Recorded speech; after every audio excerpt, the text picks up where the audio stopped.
Lorsque tous les rois des Amoréens qui sont au-delà du Jourdain, à l'ouest, et tous les rois des Cananéens, près de la mer, apprirent que l'Éternel avait mis à sec le cours du Jourdain devant les Israélites, jusqu'à ce qu'ils y aient passé, le cœur leur manqua et ils perdirent le souffle devant les Israélites.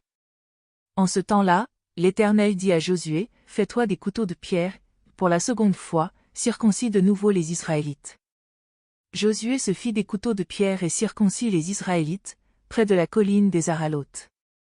Voici la raison pour laquelle Josué les circoncis: tout le peuple qui était sorti d'Égypte, les mâles, tous les hommes de guerre, étaient morts dans le désert pendant la route, après leur sortie d'Égypte. Tout le peuple qui était sorti d'Égypte avait été circoncis, mais de tout le peuple né dans le désert pendant la route, après la sortie d'Égypte, on n'avait circoncis personne. En effet, les Israélites avaient marché 40 ans dans le désert, jusqu'à la disparition du contingent des hommes de guerre sortis d'Égypte qui n'avaient pas écouté la voix de l'Éternel.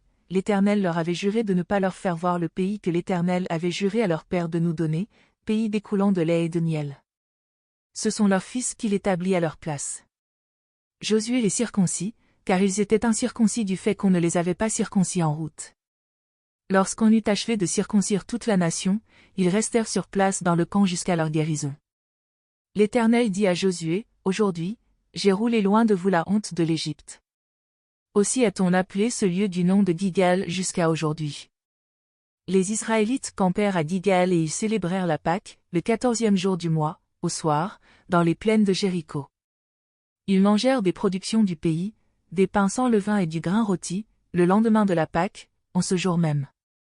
La manne cessa le lendemain, quand ils mangèrent des productions du pays.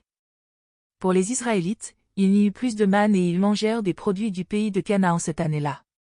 Comme Josué se trouvait à Jéricho, il leva les yeux et les regarda, voici qu'un homme se tenait en face de lui, son épée nue à la main.